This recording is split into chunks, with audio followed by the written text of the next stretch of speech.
Hola, ¿qué tal? Y bienvenidos a una nueva exploración a fondo. Hola, qué gusto estar aquí de nuevo. Para quienes han estado siguiendo nuestro recorrido, saben que venimos de analizar momentos cumbre, como la Transfiguración. Ajá. Y hoy continuamos nuestro estudio de Cristología adentrándonos en un terreno verdaderamente denso y, bueno, fascinante. Sí, muy profundo. Vamos a sumergirnos en los días finales del ministerio terrenal de Jesús, lo que las fuentes denominan la pasión del Verbo encarnado. Exacto. Y el material base que tenemos hoy es brutal.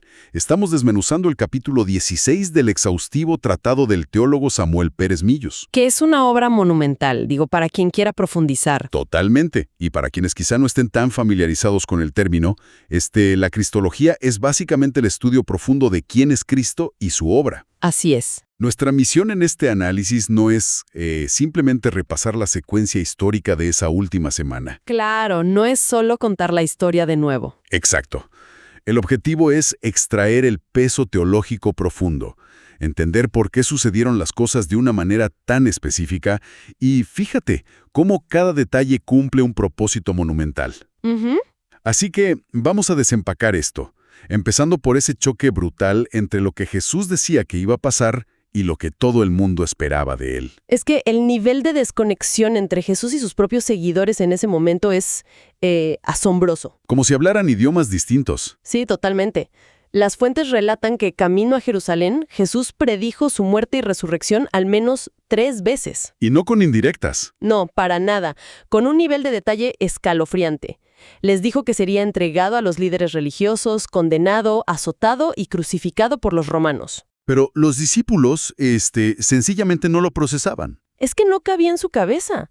Él habla de una cruz y ellos sigan pensando en tronos. O sea, para la mentalidad de la época, el reino de los cielos significaba una victoria política. Y militar. Punto.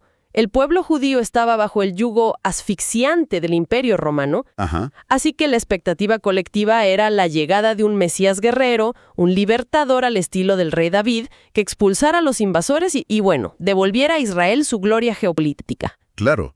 La idea de un siervo sufriente que iba a la capital para ser humillado y ejecutado era un cortocircuito absoluto en sus esquemas teológicos. ¿Un choque frontal con su realidad? Y ese cortocircuito visual y emocional, digamos, llega a su punto máximo en la famosa entrada en Jerusalén. Lo que hoy se conoce como el Domingo de Ramos.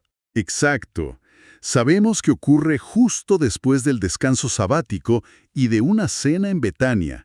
La imagen es icónica, pero a la vez... Casi anticlimática, ¿verdad? Sí, si uno lo piensa bien, es anticlimática para un libertador. Las multitudes enloquecen, tiran sus mantos al suelo, cortan ramas, le dan un recibimiento de realeza. Pero él viene montado en un pollino prestado. Lo fascinante aquí es el poderoso simbolismo del animal que elige. A ver, cuéntanos de eso. A lo largo de la historia antigua, el caballo era el animal de guerra por excelencia, el tanque blindado de los conquistadores, por así decirlo. Claro. En cambio, el asno, y específicamente su cría, era la montura tradicional de los gobernantes en tiempos de paz. Fíjate, para ponerlo en términos modernos es como si un general de 5 estrellas acabara de ganar una guerra mundial. Y Y en lugar de desquilar por la capital en un convoy militar blindado, decidiera entrar pedaleando tranquilamente en una bicicleta de paseo. es una analogía perfecta.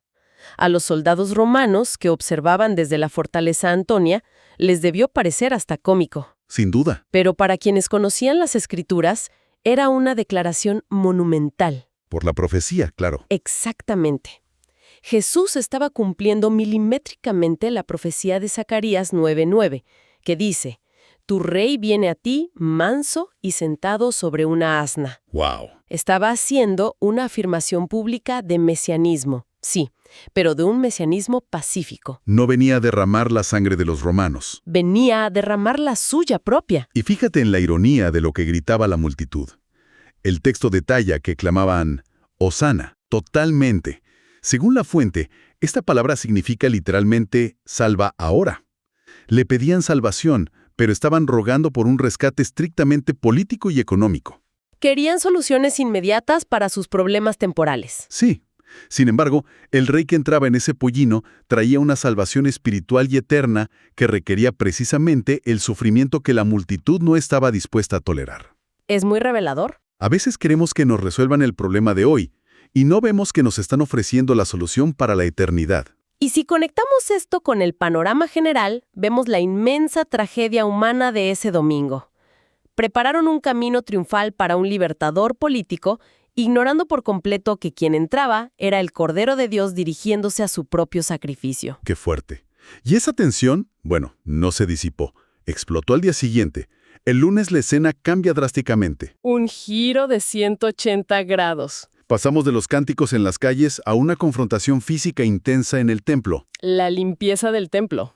Imagina el caos. Jesús volcando mesas pesadas llenas de monedas, tirando las sillas de los vendedores, echando a los comerciantes a la calle. Es una imagen que rompe por completo el molde del maestro apacible. Totalmente. ¿Qué estaba pasando realmente en ese lugar para provocar una reacción tan visceral? Para entender la magnitud de esta acción, debemos observar la economía del templo en el siglo I. Todo esto ocurrió en el atrio de los gentiles, un patio inmenso. Ajá. El diseño original de Dios era que este espacio sirviera para que personas de cualquier nación pudieran acercarse a orar. Era el punto de encuentro de la humanidad con lo divino. Pero la élite religiosa tenía otros planes. Exacto. Específicamente la familia de los sumos sacerdotes, Anás y Caifás, habían transformado ese espacio sagrado en un monopolio brutal. Básicamente lo convirtieron en una trampa para turistas con precios de aeropuerto, ¿no? Tal cual. Si querías adorar, tenías que pagar un sobrecargo absurdo. Habían montado un mercado cautivo. Si traías tu propia oveja para el sacrificio, los inspectores del templo le encontraban algún supuesto defecto. ¡Qué conveniente! Y te obligaban a comprar una de las suyas, creadas por ellos mismos a un precio infladísimo. El negocio redondo. Y no terminaba ahí. Para pagar el impuesto anual del templo, no aceptaban moneda romana ni griega, argumentando que tenían imágenes paganas. Exigían el ciclo de Tiro, Obligando a los peregrinos a usar los cambistas del lugar. quienes por supuesto cobraban comisiones abusivas. O sea, una extorsión institucionalizada disfrazada de piedad, literalmente. Estaban exprimiendo económicamente a la gente más vulnerable que viajaba semanas para buscar a Dios. Con razón Jesús cita a los profetas con tanta dureza. Les dice, usando a Isaías, mi casa será llamada casa de oración. Y luego les lanza la sentencia de Jeremías. Pero vosotros la habéis hecho cueva de ladrones. La denuncia es implacable. La barrera comercial que levantaron en el atrio era en el fondo una barrera espiritual. Claro, en lugar de facilitar el camino hacia Dios, lo estaban bloqueando. Y Jesús, actuando con la autoridad del dueño legítimo de la casa, interviene para limpiar el lugar. Obviamente esto no solo fue una humillación pública para el Sanedrín Fue un golpe directo a su fuente de ingresos. y a su estructura de poder. Es como golpear el nido de avispas. Toda esa confrontación escala durante la semana con debates públicos hasta que Jesús pronuncia unas palabras sobre Jerusalén que el texto de Pérez Millos resalta por su peso dramático. Ajá, cuando dice, «He aquí vuestra casa os es dejada desierta». Exacto. Hay algo muy definitivo y frío en esa frase. Es que representa un juicio teológico absoluto. Nota que no dice «la casa de mi padre». Dice vuestra casa. Exacto. En ese momento, Jesús está declarando que esa imponente estructura arquitectónica ya no es el santuario habitado por Dios, al igual que se describe en el Antiguo Testamento con el profeta Ezequiel. La gloria se aparta. La presencia divina se estaba retirando de un sistema religioso que se había vuelto corrupto, mecánico y vacío de compasión. ¡Wow! Cuando Jesús sale de ese recinto, la gloria de Dios se va con él. El edificio seguiría funcionando unas décadas más, pero espiritualmente ya era solo un cascarón vacío. Es escalofriante pensar en la posibilidad de seguir manteniendo toda la maquinaria de una religión cuando la presencia divina ya abandonó el edificio.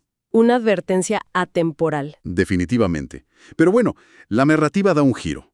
Pasamos de esa tensión pública abrumadora a un ambiente casi claustrofóbico de intimidad. El jueves por la noche. Llegamos a la famosa Última Cena. La fuente es muy meticulosa en aclarar que esto era una cena de Pascua tradicional judía. Así es. Y ahí, en ese encierro con sus amigos más cercanos, ocurre un contraste que descoloca. El creador del universo, horas antes de ser torturado, se quita el manto, toma una toalla, agua, y se pone a lavar los pies sucios y polvorientos de sus discípulos. Esa escena es un pilar de la cristología práctica. No es solo un gesto amable. Rompe las reglas sociales de la época. por completo. En la cultura de aquel tiempo, lavar los pies era la tarea reservada exclusivamente para el esclavo de menor rango de una casa. El trabajo más bajo. Exacto. Al asumir esa posición, el Verbo encarnado está modelando visualmente la esencia de su misión. Les demuestra que en la economía del reino, la verdadera grandeza no está en ejercer dominio, sino en el servicio radical. Y en medio de esa cena, sabiendo perfectamente que Judas lo va a traicionar y que Pedro lo va a negar antes de que amanezca, les da un regalo invaluable. Mi paz os dejo, mi paz os doy. Una paz que claramente no depende de que todo esté bien alrededor, porque todo estaba a punto de desmoronarse. Es una paz cimentada en la reconciliación con Dios, no en la ausencia de conflictos externos. Claro. Y esto se enlaza perfectamente con lo que ocurre a continuación en el relato del Evangelio de Juan, el capítulo 17, la oración sacerdotal. Es un acceso sin precedentes al diálogo íntimo entre el Hijo y el Padre. Un momento sagrado. Me llama mucho la atención cómo en esa oración Jesús declara que ha acabado la obra que se le dio, y todavía no había ido a la cruz. Hay una certeza absoluta en su misión. Pero además me parece increíble que en ese momento de tanta presión se tome el tiempo de orar no solo por los que estaban sentados ahí, sino por toda la gente que creería en el futuro. Ejerce magistralmente su rol de sumo sacerdote. Intercede por la unidad de todos los futuros creyentes para que el mundo vea esa unidad y crea. Su mente estaba en nosotros. Su mente, horas antes de la prueba más grande de la historia, está enfocada en el bienestar espiritual de la humanidad que va a redimir. Aquí es donde se pone realmente interesante y oscuro. Salen de la ciudad, cruzan el valle y entran al huerto de Getsemaní. El clímax emocional. El nivel de dramatismo psicológico y físico aquí es difícil de procesar. Las fuentes mencionan a Jesús cayendo al suelo, en una agonía tan profunda que su sudor se volvió como grandes gotas de sangre cayendo a tierra. Según relata el médico Lucas. Y clama 3 veces, Abba, Padre, aparta de mí esta copa. Hay que hacer una pausa aquí. ¿De qué copa estamos hablando?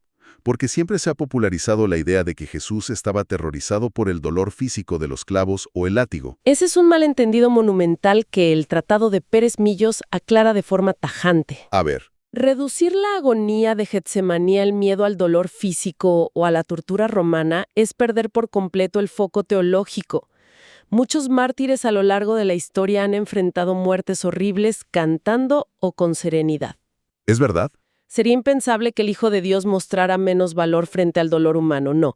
La copa a la que se refiere es un concepto del Antiguo Testamento que representa el juicio y la ira de Dios sobre el pecado. O sea, la angustia no era por lo que los romanos le iban a hacer a su cuerpo. Para nada. Era por lo que iba a pasar a nivel cósmico o espiritual. Exactamente. En unas pocas horas, Jesús, quien era absolutamente santo y había existido en perfecta comunión inquebrantable con el Padre desde la eternidad, iba a asumir sobre sí mismo todo el peso de la maldad, la perversión y el pecado de la humanidad. ¿Todo el pecado de la historia? Iba a ser tratado judicialmente como el mayor de los pecadores. Eso implicaba experimentar la muerte espiritual, es decir, la separación temporal del Padre y soportar el castigo divino. ¡Qué peso tan abrumador! Esa ruptura incomprensible, ese abismo espiritual al que se asomaba, es lo que le provocaba una angustia letal, al punto de experimentar hematidrosis. Esa rara condición médica. Exacto, donde los capilares estallan bajo estrés extremo y la sangre se mezcla con el sudor. El peso era tan aplastante que un ángel tuvo que fortalecerlo físicamente para que no muriera allí mismo en el huerto antes de llegar a la cruz. Me deja sin palabras. Es una soledad que la mente humana simplemente no puede dimensionar. Pero entonces, él toma la decisión. Acepta beber esa copa, se levanta y, casi de inmediato, el silencio del huerto se rompe. Llega Judas. Llega Judas con una multitud armada, con antorchas y espadas. Y el momento del arresto tiene un detalle que me vuela la cabeza. Cuando les pregunta a quién buscan y responde yo soy, las fuentes narran que toda esa tropa armada retrocede y cae de espaldas al suelo. Es un destello de pura deidad. Literalmente los derriba con una palabra. Al pronunciar yo soy, está utilizando el nombre sagrado de Dios revelado a Moisés. La fuerza de esa declaración de identidad soberana derriba a sus captores. Claro, Es la demostración empírica de que nadie le estaba arrebatando la vida, él estaba al mando absoluto de la situación y se estaba entregando voluntariamente. Si él hubiera querido, esos soldados jamás se habrían levantado. Pero permite que lo aten. Y a partir de ahí se desata un laberinto judicial que raya en lo absurdo. Las fuentes describen dos fases de juicios, una religiosa durante la noche y madrugada y una civil por la mañana. Sí. Los juicios nocturnos ante los líderes judíos suenan como un proceso completamente amañado. Fueron una farsa legal desde cualquier punto de vista de la propia jurisprudencia judía. Completamente ilegales. Juzgar a un hombre por un crimen capital durante la noche, en la casa de un sacerdote en lugar de en el tribunal oficial, y buscar testigos falsos, violaba todas sus propias leyes. Todo en la oscuridad. Primero lo llevan ante Anás, el suegro del sumo sacerdote en funciones, que era el verdadero poder en las sombras. Y allí es donde recibe un golpe. Sí, a Jesús atado e indefenso. Un guardia le da una bofetada. Luego pasa a Caifás, donde el Sanedrín, al no lograr que los testimonios falsos cuadren, finalmente le exige bajo juramento que diga si es el Hijo de Dios. Y cuando Jesús responde afirmativamente, citando profecías mesiánicas, se rasgan las vestiduras y lo acusan de blasfemia. Lo condenan a muerte ahí mismo. Pero claro, tenían un obstáculo. Había un problema logístico. El Sanedrín, bajo ocupación romana, no tenía la autoridad para ejecutar a nadie. Necesitaban a Pilato. Y aquí es donde la hipocresía se vuelve táctica. Al amanecer, lo arrastran ante Poncio Pilato, el gobernador romano. Pero los líderes religiosos sabían que a Roma no le importaban las disputas teológicas judías. No les iba a importar la blasfemia. Exacto. Acusar a Jesús de blasfemia ante Pilato no serviría de nada. Así que cambien inteligentemente la acusación. Pasan de un cargo religioso a un cargo político de sedición. Le dicen a Pilato que este hombre prohíbe pagar impuestos al César y se proclama a sí mismo como rey. Un giro político para forzar la mano del imperio. Pilato lo interroga y se da cuenta rápido de que Jesús no es una amenaza militar. El texto dice que Pilato sabía que lo entregaban por envidia. Tratando de deshacerse del problema, al enterarse de que Jesús es de Galilea, se lo manda a Herodes Antipas. Pero Herodes solo quería ver un espectáculo de magia. Como Jesús guarda absoluto silencio ante él, Herodes se burla, le pone una ropa elegante como mofa de realeza y lo devuelve a Pilato. Es un ping-pong político para no asumir la responsabilidad. Lo es. Y Pilato, a pesar de declarar públicamente la inocencia de Jesús varias veces, se encuentra acorralado. La multitud, agitada por los sacerdotes, empieza a amenazar veladamente con causar un motín y reportar a Pilato al emperador en Roma si soltaba un enemigo del César. Y cediendo a la presión política y para mantener el orden, Pilato claudica. Se lava las manos. Ordena el brutal azote romano, diseñado para arrancar la piel y el músculo, permite que le claven una corona de espinas en burla y finalmente lo entrega para ser crucificado. El Rey de Gloria tratado como el peor desecho de la sociedad. La narración nos lleva a las afueras de la ciudad, al Gólgota, el monte de la crucifixión. El lugar de la calavera. Y de entre las frases que Jesús pronuncia colgando de esa cruz, la primera es incomprensible desde una perspectiva puramente humana. Padre, perdónalos, porque no saben lo que hacen. Una frase impactante. Uno pensaría que es simplemente el acto supremo de compasión. Pero según nuestro texto base, esto tiene una implicación legal enorme. Sí, si conectamos esto con el panorama general de la cristología, vemos que no es un simple deseo altruista. Es la ejecución misma de la justicia divina. ¿Cómo es eso? Jesús, actuando como el sumo sacerdote, está ofreciendo el sacrificio. Al pedir al Padre que los perdone, lo está haciendo apoyado en el pago que Él mismo está efectuando con su cuerpo y su sangre en ese preciso momento. Estaba absorbiendo la deuda. Estaba absorbiendo la deuda penal de la humanidad para que el perdón fuera un acto legalmente válido y justo ante el tribunal de Dios.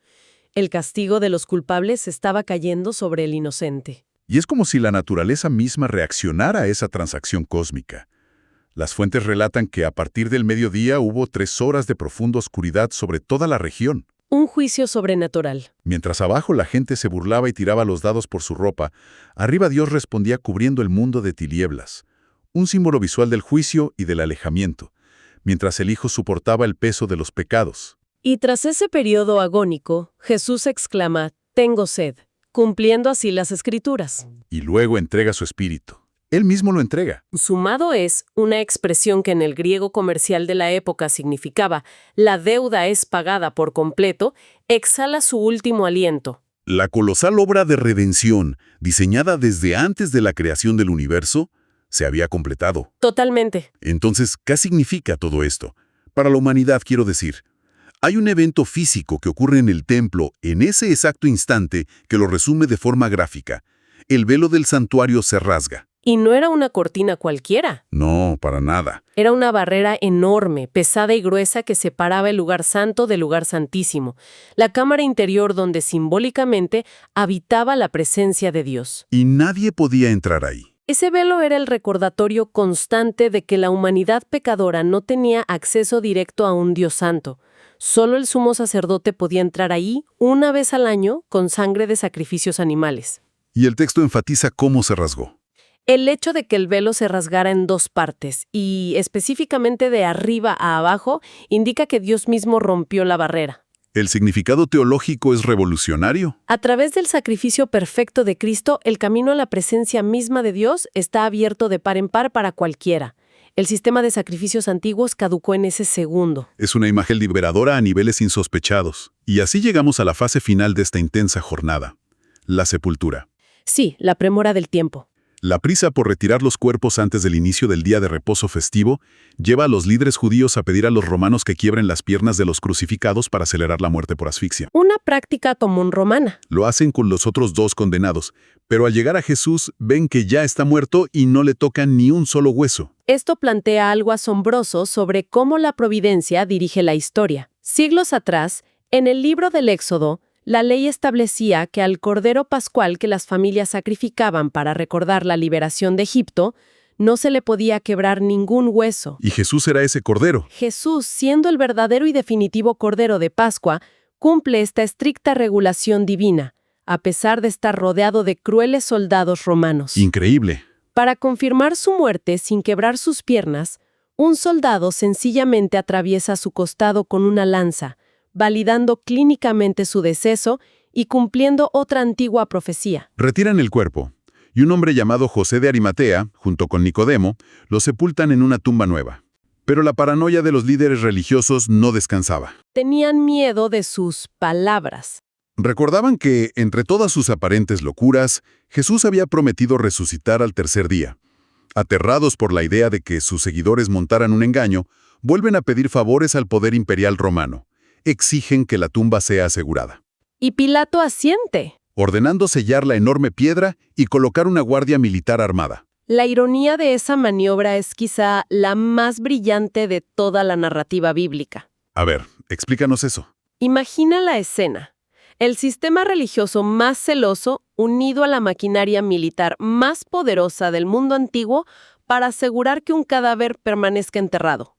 Colocan un sello imperial que castigaba con la muerte a quien lo rompiera y pueden guardias de élite que responderían con su vida si perdían el cuerpo. Ajá. Sin embargo, esos mismos esfuerzos hercúleos de sus enemigos se convirtieron en la garantía histórica y legal más irrefutable de la resurrección. Terminaron probando el milagro.